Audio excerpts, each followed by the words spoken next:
Welcome, everybody. We are having two Carter conversations actually in August. And today we are delighted to welcome Craig Kier.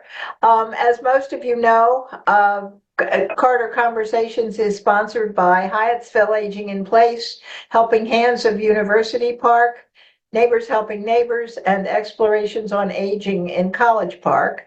And we've been doing this for about 3 years or more. Today we will do Arts for All, and this is a president-driven initiative at the University of Maryland. And Craig Kier is the first and only director so far.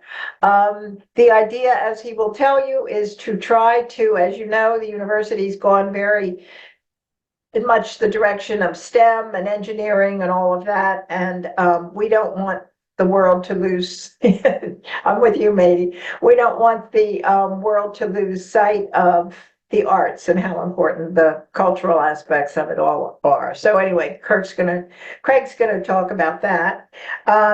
Craig is joined the University of Maryland just last year in the Department of Arts and Humanities. And as I say, is the director of this, as well as the opera studio at the university. And if I can just put in a little non-paid commercial for that, the operas, they do two a year, one normally in November and one in April maybe. And they're fabulous. I am not I don't understand it particularly. I wouldn't know if they hit a flat note necessarily, but the students just are really remarkable. And for 20 or 30 bucks in free parking, you can't beat it. So anyway, that's my commercial.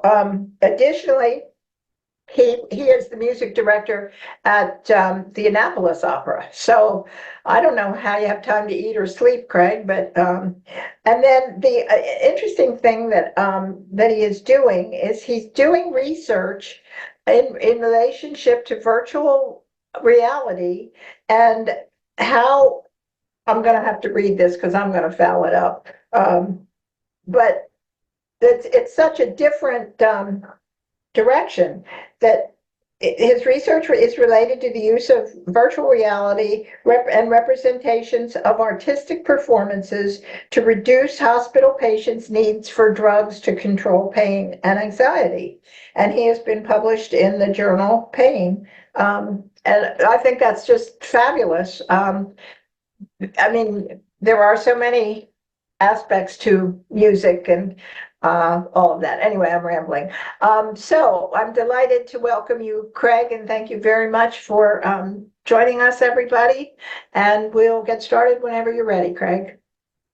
Great. Thank you so much, Marianne, for that warm welcome. I just want to correct a couple things that you said to make sure that for the record, I am actually the second Director of Arts for All. My predecessor, Patrick Warfield, is now the Director of the School of Music at the University of Minnesota.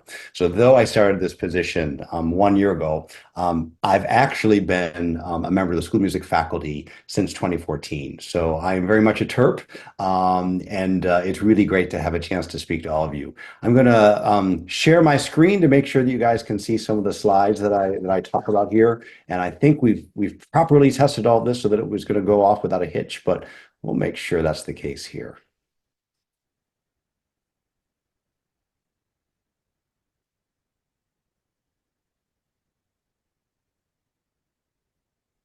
Okay, hopefully everybody can see that. Yes? Fantastic. So as Marianne said, my name is Craig Kier, and I'm an opera conductor, which perhaps feels like a kind of an interesting way in which somebody who's leading a campus-wide initiative would be, because I exist in a fairly traditional art form.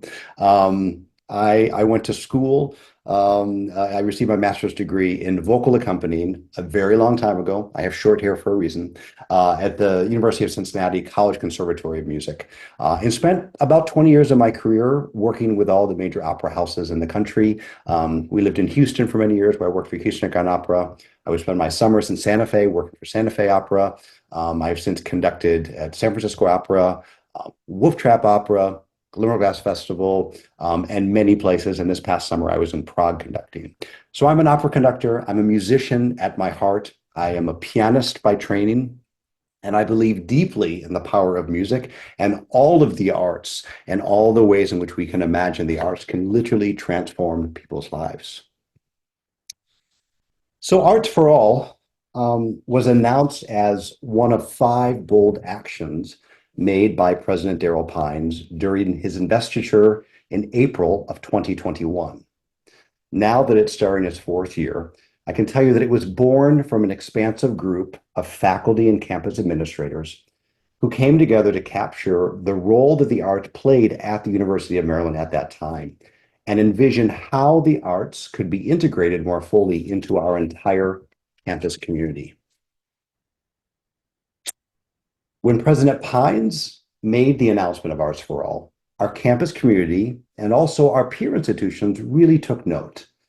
So while many major universities have arts initiatives, what we can be proud of is that Arts for All is absolutely uniquely Terp. Arts for All's mission is to humanize the world's grand challenges and to center people-based artistic creativity as we work collectively to investigate and address the issues facing our region, nation, and world. Arts for All envisions a world where the arts and design work alongside areas across our campus to tackle our globe's grandest challenges, from climate change to racial injustice to inequitable development. A world where interdisciplinary teams are unafraid to embrace their own creativity and that of others. A world where a university activates the arts to walk alongside the community it serves, locally, nationally, and globally. So let's see some of this action in work.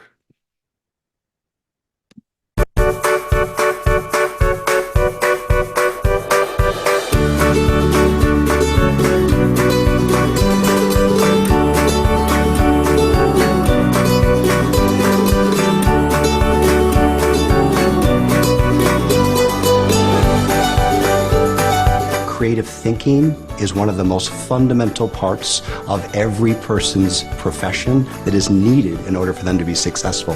The arts invite people to do that actively. When we look at art, we look at different paintings, listen to different types of music. We all have a different understanding of that, and it allows us to really delve into different communities. Arts for All invites our entire campus community to engage in the arts. The Arts for All initiative is one of the things that brought me here. It was so exciting to hear a president of a university of this size and of this stature talk about the arts in a way that was expansive and sustainable. The arts have a crucial place on a research university, and we want to treat the arts as research. So instead of technology telling the story of arts, we're ensuring that the arts are the starting point of those conversations. Our immersive media design program partners the arts with computer science. It's not just artists that think creatively, it's every person on our campus and beyond. I think the arts matter at Maryland and everywhere just because it's a way for people to experience life differently and feel a sense of community. Art has the power to bring people together, and we can sit in a theater and watch something, and we may have different beliefs, but we're all together and we're all looking at this piece of theater together. When communities come together, people understand each other better, more deeply, and they begin to understand the need to have nuanced conversations. It's critical that we remember that the arts are a great way of thinking about inclusion and diversity and social justice. It encouraged me to advocate for myself, advocate for other people of color, advocate for women of color as well. Imagination is crucially important to solving all of the world's problems. The arts creates a direct path towards our individual and collective wisdom, and that wisdom is needed now more than ever.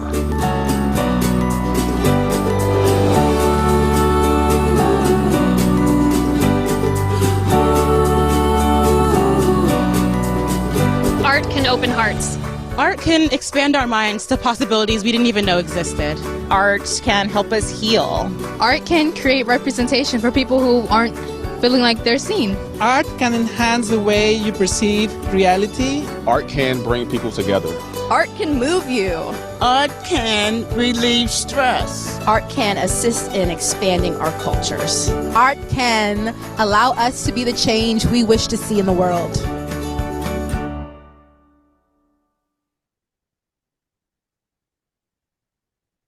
So you heard in that video what the arts can be in the world. And part of my job is to make sure that I can describe what the arts are currently at the University of Maryland and will continue to be long term. So one of the activities that was highlighted in that video was the Love for All mural. You can see images of it now on the screen. This was created during Maryland Day in April of 2024.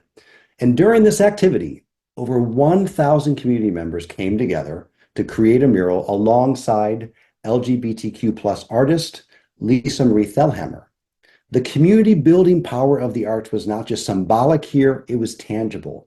And while there were many arts events happening throughout the day at Maryland Day, this was placed on the main mall campus, so invited even some folks that were perhaps not realizing they were going to intersect with the arts. So it was a really exciting part of our work. Part of my role is also to make sure that the arts-based working happening on our campus is increasingly more visible. And as you can see from some of these snippets, we're making quite a bit of progress. These are all snippets taken from Maryland Today. If you are not subscribed to the Maryland Today newsletter, which is the newsletter that happens daily during the year through the main campus communicators, I encourage you to make sure to check this out. Just a few of the recent stories that you would be able to read if you zoomed in on all these include School of Music faculty member Irina Murishanu's collaboration with members of the Institute for Advanced Computer Studies to create an AI tool for string instrument education. You could also read about the Theater, Dance, and Performance Studies graduate students who are piloting a captioning system using AI for audience members who are hearing impaired to use captions on their phone in real time during a theater performance.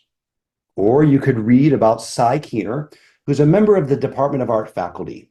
His collaboration with the International Arctic Buoy Program has helped to visualize Arctic ice melt.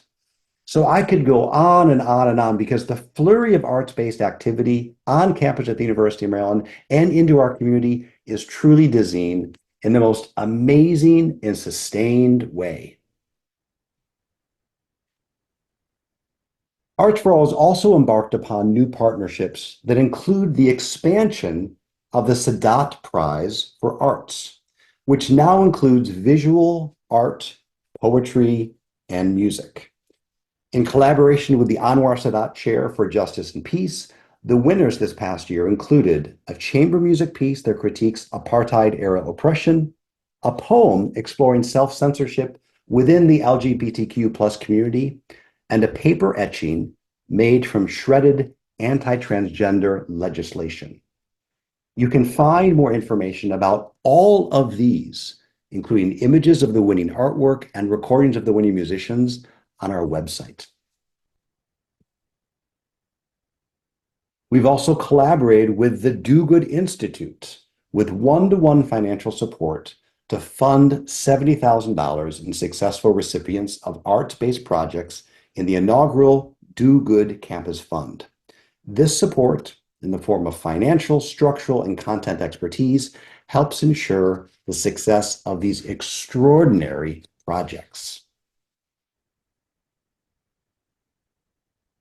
And we just announced last spring the recipients of our Quantum and Art Funding Grants, a collaboration with the Division of Research and Capital of Quantum Initiative that encourages meaningful collaborations between members of our arts community and the quantum ecosystem. And while these newest collaborations are a source of pride for Arts for All, they build upon the established and burgeoning partnerships across our campus. This is just a small sampling of all the people with whom are actively involved, not only with Arts for All, but in all of the arts work that we know exists on the University of Maryland campus. I think you can agree it's a pretty impressive list.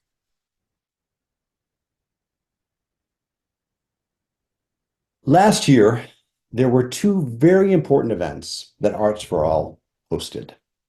In November, Arts for All, the College of Arts and Humanities, and the School of Public Policy sponsored Music and Community in Response to War, which was our reaction to the outbreak of violence in the Middle East and around the world.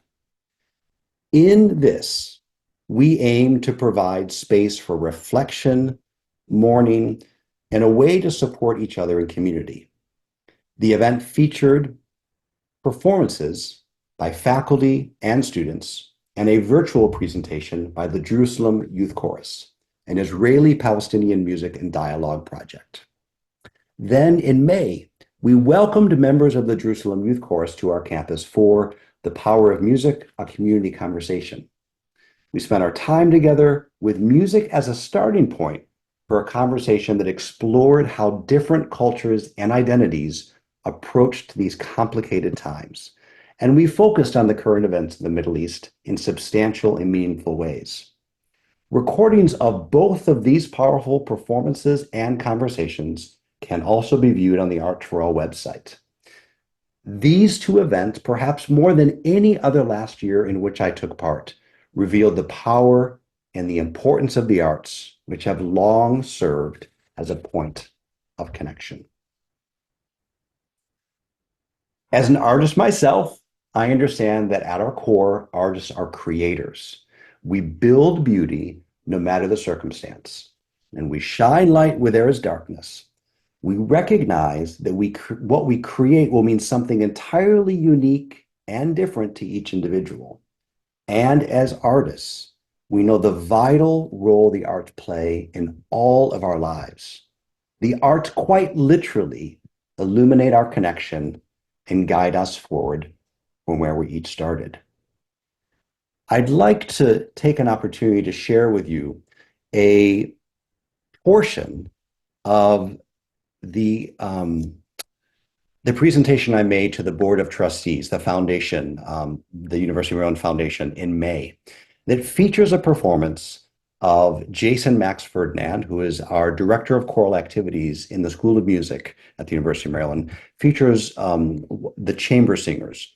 And I think you'll see in real time the power of what this sort of performance can take on in front of a group of campus administrators that may not always have a chance to engage with the arts. So, finally, let's enjoy another performance. And this is brought to you from the School of Music choral area under the direction of Jason Max Ferdinand. True to the goals of Arts for All, they will sing a piece with significant historical importance. The trailblazing singer Marian Anderson ended her infamous concert on the steps of the Lincoln Memorial in 1939 with this spiritual. See, the Daughters of the American Revolution had denied her the ability to sing inside Constitution Hall because she was black. And as one of the greatest classical singers of her generation, she made the bold decision to sing that she was anchored, planted, rooted, steady, and unmoving. So with this performance today, I invite you to be anchored in our investment and commitment to the arts at the University of Maryland, as well as the power and the importance that the arts play in all of our lives as they create pathways that acknowledge the past, that connect us to the present by listening to each other, and collectively create a brighter future for our entire community.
Pretty powerful. So my role is not to ever replace the extraordinary work that exists on campus. As many of you likely know, some of the arts areas across campus. My role is to serve as a crucial part of the arts ecosystem on campus, to connect resources, to advocate, to make sure people understand what's happening, and to make connections of what exists in the various areas of our vast campus, and also to make sure that we're connected to the community. It's a huge portfolio that I really love because I love to show people, illustrate to people, and invite people to engage with the arts, knowing that in a college campus such as the University of Maryland, Marianne, you mentioned it's a pretty STEM-heavy campus. I see that as endless opportunities to invite new students and future supporters of the arts into all of our activities.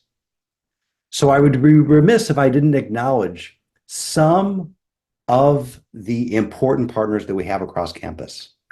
I hope all of you are aware of the Clarice Smith Performing Arts Center, sometimes known as the Clarice. Those that have been here for a while know it as CSPAC. It is actually one of the places that is easiest to get to on campus right now, off of University Boulevard. It is also easy to find parking for the most part in the stadium parking garage. The Clarice is the home where the School of Music and also the School of Theater, Dance, and Performance Studies are housed. Those are the two major performing arts academic units. In addition, the Clarice has the Clarice Presents, which is the series of performances that allow them to bring in people from outside the university to engage with our greater community and also support the academic mission. We also have the David C. Driscoll Center for the Study of Visual Arts and Culture of African Americans and the African Diaspora. The Driscoll Center. The Driscoll Center is right next to STAMP, Student Union. It now has a beautiful and huge new sculpture that was just dedicated last spring that hopefully you've read about. The Driscoll Center has ongoing exhibitions throughout the fall and spring semesters, and it is really one of the things that we can be most proud of because it honors the legend of David C. Driscoll, the important American artist. We also have the Stamp Gallery, based in Stamp, which is a student-curated gallery space. In addition to that, there are a remarkable number of new pieces of art from the 20th and 21st century that are on display throughout Stamp. That is a living gallery on campus. So as you walk through the various areas of Stamp, when you go and get your ice cream, please make sure you take a look at all of the artwork that exists around. Those have been carefully curated by Marcia Gensler-Stevens, the director of Stamp, as well as all of her staff and the many students. And of course, we have the University of Maryland Art Gallery, which is housed in the Art Soc building, the Art Sociology building, close to Tawes Plaza. And it is sort of the larger gallery space that exists on campus that has specific gallery openings that are directly connected to our academic mission within the art department, but also are connected ever more to the work that exists across our campus. They have an opening very soon as part of the Next Now Festival, which you can read about on the Clarice Smith Performing Arts web page. That's coming up in early September. So ways in which you can learn more about the arts at Maryland. I encourage you to take a look at our website, which is not listed correctly. It should be www.umd.arts.edu. I will send out an email for everyone. Please send an email to us at arts@umd.edu if you'd like to join our mailing list. That's the easiest way in which you can get on our mailing list. Also, you can check us out on Facebook, UMD Arts for All, or Instagram at UMD Arts for All. And importantly, that is not going to replace all of the information that you can find amongst our other arts partners, but what it will do is help curate a select number of activities that we can highlight that you can become involved in and ensure that you know how to find out more information about all that is going on campus. With that, I'm going to stop sharing my screen. Make sure I can see everybody. Hello. And see perhaps what questions you might have, because what I basically did was share a huge amount of information that that are the activities that we're embarked upon on a regular basis. And I know that an initiative like this is a huge one. And sometimes people literally say to me, what is Arts for All? If you've seen any of the buses that go by on the University of Maryland campus, you'll see Arts for All, and it says art plus tech plus social justice. And the reason it says that is because we knew when we were creating this initiative that we had a new president. Hopefully you all know President Pines is from the School of Engineering. So what does that mean? He probably doesn't have as much experience in the arts and the breadth of knowledge of all that the arts can do. And we were eager to make sure that we could put together an initiative that he would support and that he could see the benefit in. So the reason it says art plus tech plus social justice is because we understand the ways in which the arts are an important part of the conversation of technology. Can you imagine letting AI evolve without having an artist or a philosopher or someone from ethics talking about the importance of consideration of what this technology means? As Marianne mentioned, some of my own research is actually spent exploring how we can use virtual reality, augmented reality by capturing musical performances such as operas. We've even filmed some operas in full virtual reality. And then finding ways in which that technology can be used in a variety of ways for access and education, as well as, yes, addressing pain management. It's fascinating work for sure. We also know that the arts have countless ways in which they can address the significant and pressing social justice issues of our time. The community conversations that I highlighted that talk about how the arts and Arts for All were able to have conversations centered around the complicated topics around Middle East right now are examples of how we can contribute to that conversation and become an increasingly more important way in which we're connecting all of our campus together. And the creative placemaking minor, which is a minor based in the School of Architecture, Planning, and Preservation alongside the art department, is doing extraordinary work in finding ways to think creatively and artistically when it comes to design. When you see all of the new construction that exists across our campus, the creative placemaking minor, graduates of that, as well as faculty, are involved with conversations of making sure that there's a sense of place with the existing community that is always created. One of the exciting projects that we're embarking upon right now that will be debuted on September 4th on Taws Plaza at the Farmers Market is a design and democracy voting booth, a Terps vote booth, which is not actually for people to come and vote, but instead finding ways in which we can engage our students, especially, some of whom this may be their first general election, engage with them to make sure they know how to register, where they can vote for in-state and out-of-state. And so we're working alongside Terps Vote for that installation that will spend a week on the Taws Plaza and then travel to different areas throughout campus, including hopefully some more community-based events in campus. So it's a pretty extraordinary initiative that we are very proud of. We are grateful for the investment that the president has made alongside the provost. And if you look on our website as well, there are opportunities, of course, that you can give and donate to this initiative, because it does certainly take a village to make sure that we are honoring all that we know the arts can be on a campus like this. Okay, I think there's some questions. So Marianne, you want to help me with questions? Yes, absolutely. Let's see. I wonder if am I taking them in order? Let me just see. I wonder if there are aspects that specifically reach out to the surrounding communities and engage community members. Yeah. So, some of the work that we've done with that sort of element of because what I want to drive home always is that as a faculty member, so my role is based in the College of Arts and Humanities. I work alongside the Dean, Stephanie Shanakin, the Dean of Arts and Humanities, President and Provost as well. We're an academic institution, and what we're always trying to do is to make sure that we are true to our academic mission, and any work within the community is born from that. So the initiatives that we have thus far that engage with the community are in alignment with the Center for Community Engagement, which is the new center that the Provost has set up, also through the Clarice. So for example, the Community Music School is a new community music school, literally in the School of Music. We are a funder of that to make sure that when students from Prince George's County are taking lessons, that they have funding, they can do so for free. We've purchased the steel bands that are about to be launched for a new steel pan band, so you're going to see a lot of that going around. And if you look at the Artworks Now, which is located in Hyattsville, there's a beautiful new mural that was painted. That's actually from the Creative Placemaking Minor that Arts for All had an opportunity to support.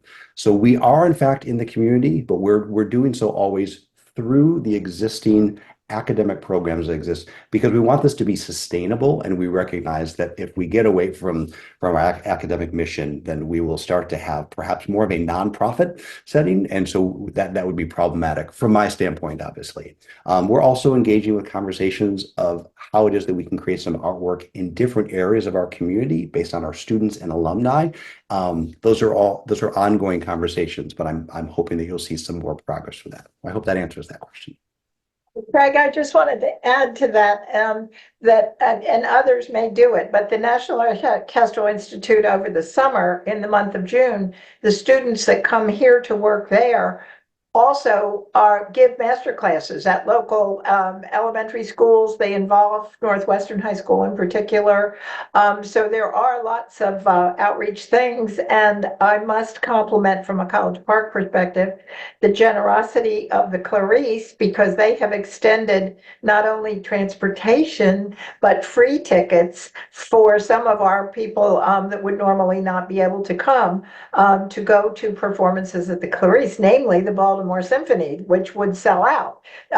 So I do think you're very active and getting more so. There's definitely a commitment, and from a community perspective, we definitely appreciate that. Let's see. As an art collector, I was honored to be part of a collaboration at the University of Maryland at the Clarice through the work of my students locally. It was a collaboration performance about Jacob Lawrence and a remarkable experience. Karen, do you want to elaborate on that?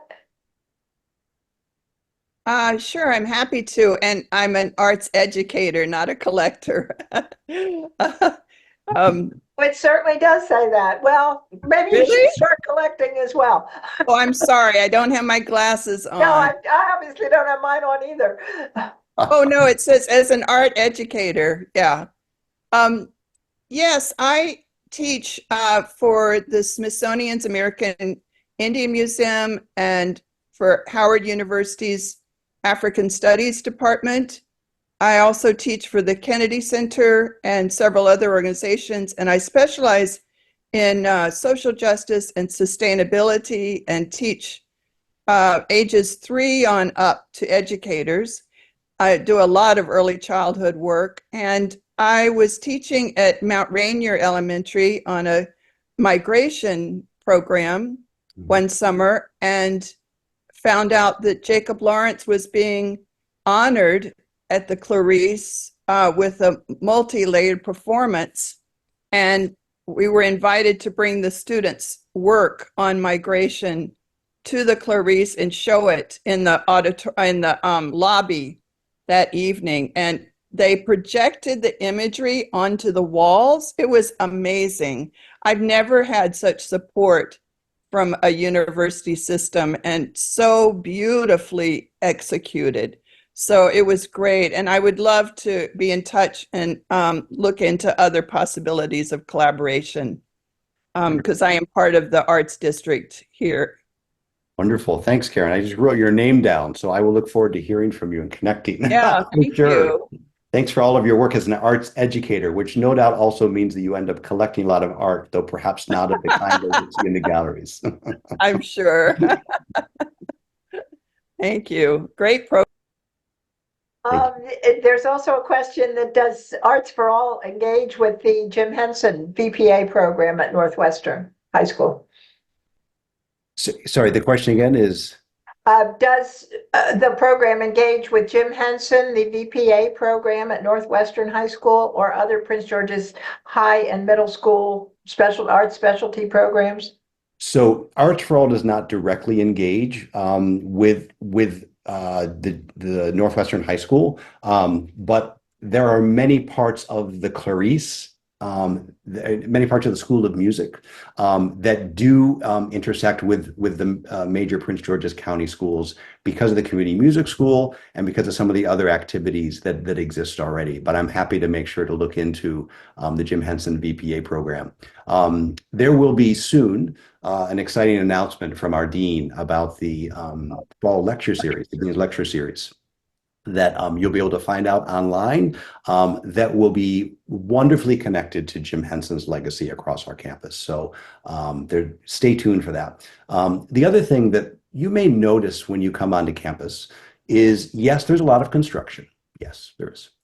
Also, there's a certain level of architecture to our campus that is very important to honor and to make sure that we understand the ways in which perhaps the center of campus has moved around as far as geographical center as campus has expanded.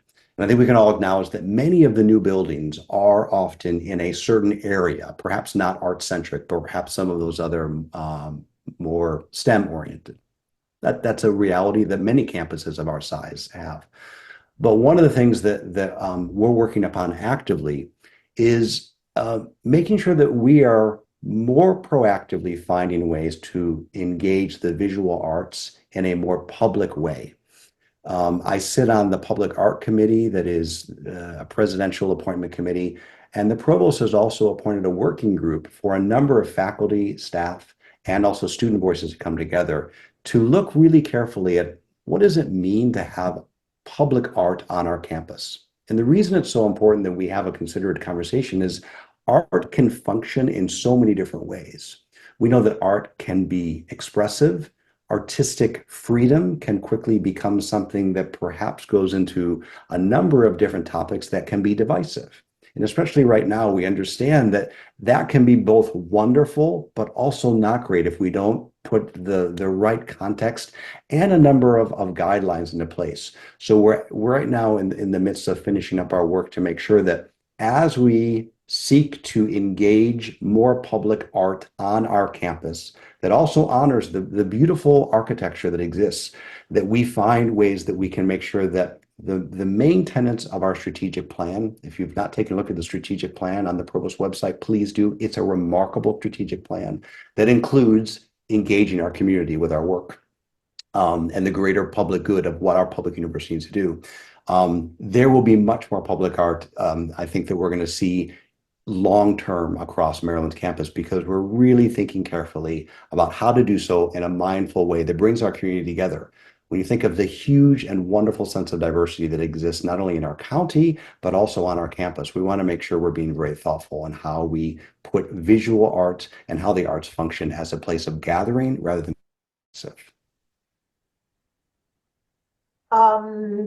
in social justice, is there a place for such programs as sociology? Yeah, so actually, the Sadat Prize for Arts is actually with BSAS. The Anwar Sadat Chair is based in BSAS. And so there are active things that are going on with the School of Behavioral Science, which includes sociology. And, I'm happy to make sure that our friends in sociology are included more. I think what I'm always conscientious of is we're still in the toddler phase of this initiative. So it's entering its fourth year. And my predecessor, Pat Warfield, did a remarkable job with a starting point of what does it mean to begin an initiative like this on campus. And now my job is to take it into kind of what's the 2.0 of it. So I'm happy to make sure that we are inclusive of that. Thank you for that comment. I don't see any other questions. Carter, do you? No, I don't. Kirk, this was terrific. I think Maddie has a question. Maddie's going to talk more about sociology, I bet. Yeah, Maddie. Yeah. Yes. I've been very disappointed in now. STEM is is all over the campus, and I have to tell you, I started out as a mathematical sociologist, University of Chicago, but I am seeing now that there isn't much beyond STEM. And a lot of things like the sociology, anthropology, they have to have a certain number of people in order to give a class. My husband's shaking his head no. But I don't see it happening at all on the campus. And do you just, can I like ask, do you find that that's because it's overshadowed by something? Do you think that something like Arts for All is able to help with that, or, you know? It would be wonderful if it could help, but the way that things are done is very disadvantaged to the sociology and other programs like anthropology. Mm-hmm. I think that there are many people that feel their individual unit is in that kind of position. That what you're saying is not something that is that I've only heard before from sociology. And you may actually, like, it's important that I even acknowledge that the actual resources that are committed to Arts for All are relatively modest, especially when you put them in the size of perhaps what other resources are for campus in order to do some of the work. I have let go of my sort of like, oh, the arts. Instead, what I do is I make sure I take the opportunity to say, I'm an advocate for what this work is. And I'm going to talk to everyone and I'm going to explain how it is that every bit of resource that we have, we make great use of. And I think actually many folks across our campus find that that is a compelling way to do it. As you know, new campaigns come along, as new buildings come along, we need to be ready to advocate for ourselves. And I'm certainly happy to make sure that my colleagues in sociology and anthropology are joining the conversation whenever is possible. And I do hope that you'll be able to find ways that they are being valued, and when not, the voice can be. I'm not saying that the arts shouldn't be valued. I'm Oh, saying no. Okay. Yeah, no, what I'm saying is I know there's a lot of areas across our campus that easily feel perhaps overshadowed by some of the areas that you've highlighted. And I think I'm suggesting my own philosophical approach that I take towards it. So I'm in no way saying that you're diminishing the importance of the arts. But I take it very seriously to hear that perspective. And I'm very happy to carry that forward in any chance I can with people that may be able to make a difference. So thank you for that. Well, and you know, aren't we seeing this as a society that we put so much emphasis on STEM that we've now added A into STEM, haven't we? So it's now STEAM. I think to go in any particular one direction, you know, you're too narrow of an individual. You don't come out with a well-balanced college education. So it's nice to see that included. And then we have a very important question. How's the best way to get on campus to get to STAMP to get the ice cream that they want? All right, so there was just an email that was sent from all the important people on campus that announced, and actually I think you can even see, so the major Purple Line construction on our campus is actually coming to a close. The tracks are now laid. You can actually drive onto campus. You can even drive by STAMP. So it has actually gotten, in the last week especially, much easier, because their goal was by the time classes start, for it to actually be in a place in which there were not so many construction fences and all that other stuff. So you can actually come on campus the main way. I actually advocate, to be honest, for coming on campus through University Boulevard, parking as though you're going to go to the Clarice and walking to STAMP that way, because you know there's going to be parking available there for the most part.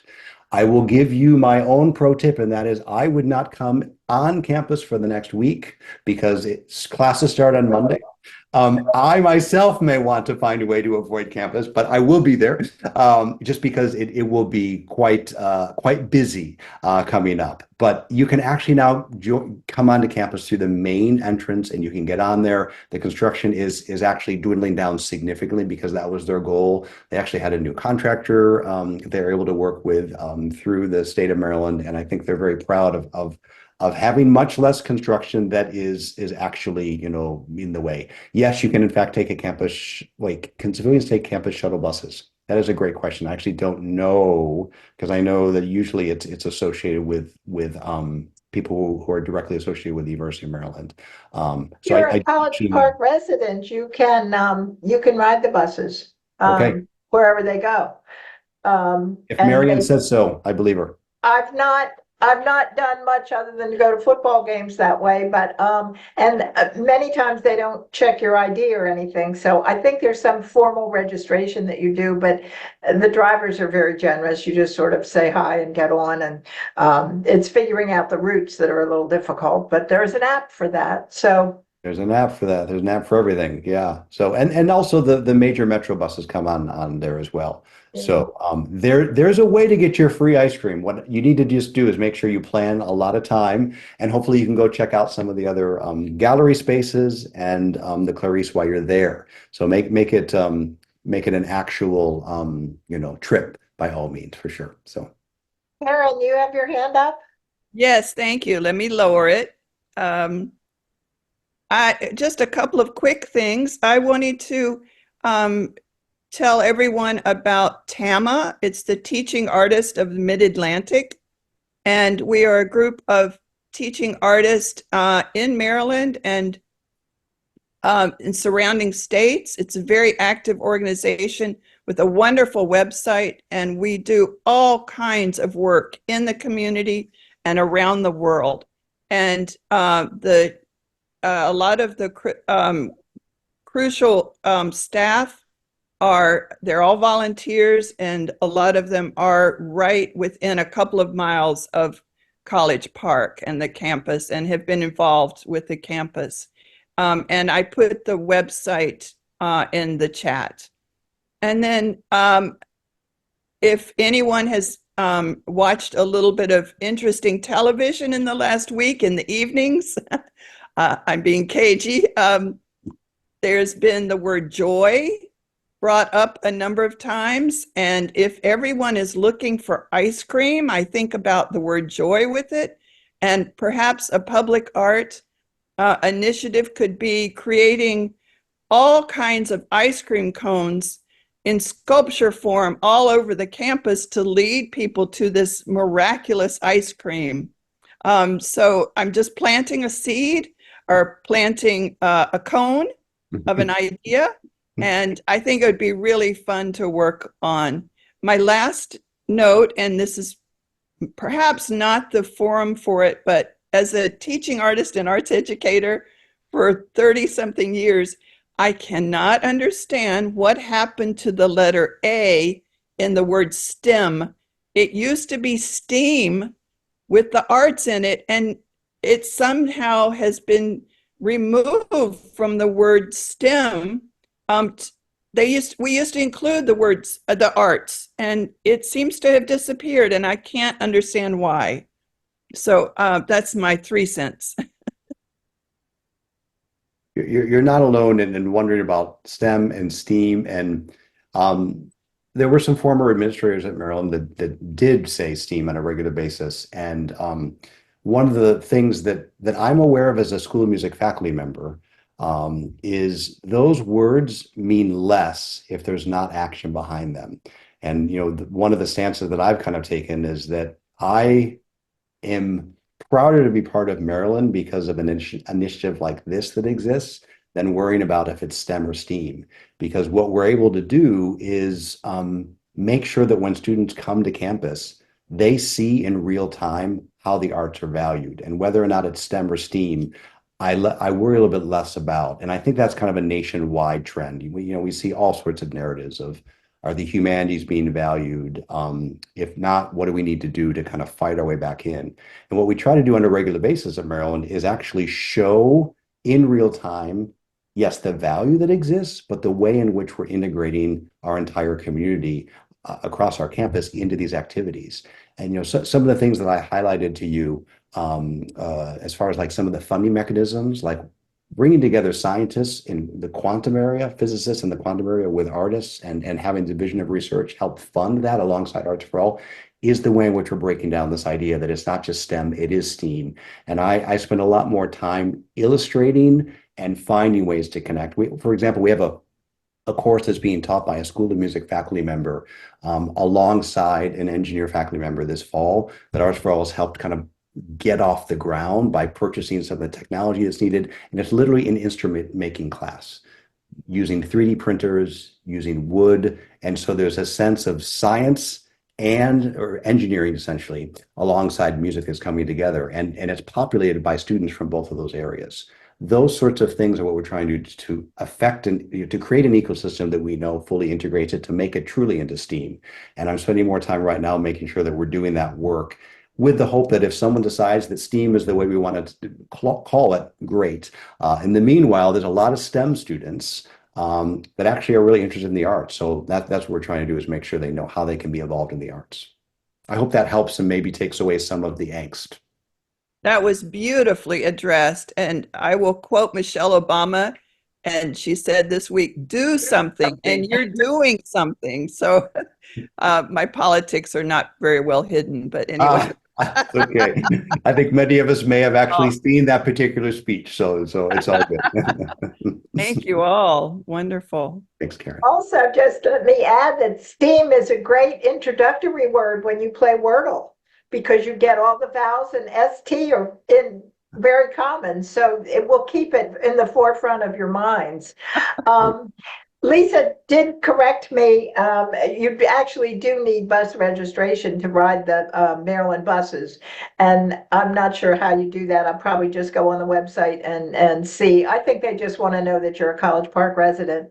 And there are considerations, of course, for people that are less mobile and stuff. But I'm sure there are ways to take care of disabled students on campus. And so there would be ways to get people in wheelchairs and stuff, perhaps on and off the buses. I don't know how to actually do that, but and then the comment that Clarice is a little far away from Stamp, but I'm thinking if you're going for ice cream, you could get a double scoop, and then you could justify it with the walk back to Stamp.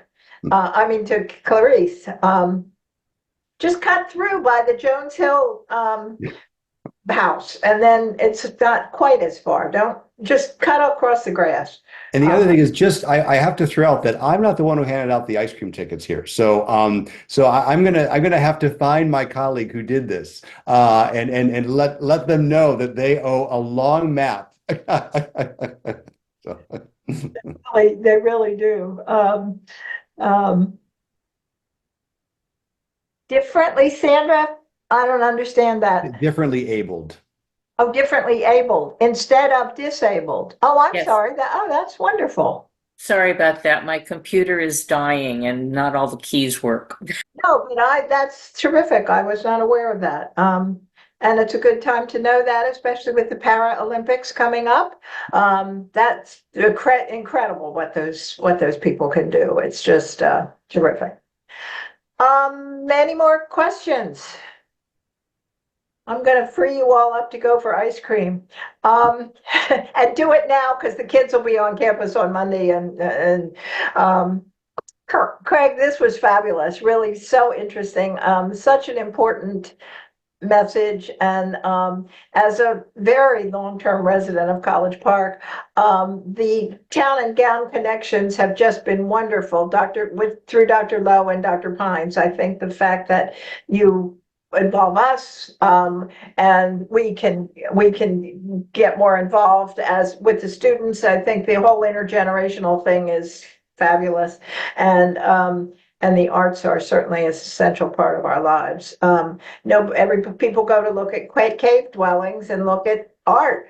They don't look at formula for something or other. Of course, I don't know what Neanderthal had formula for, but anyway. We really appreciate this. It was just terrific.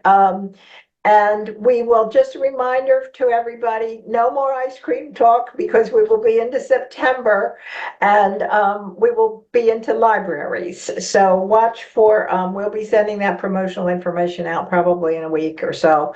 That's September 28th. Thank you for joining us. Craig, thank you so much. Thank you.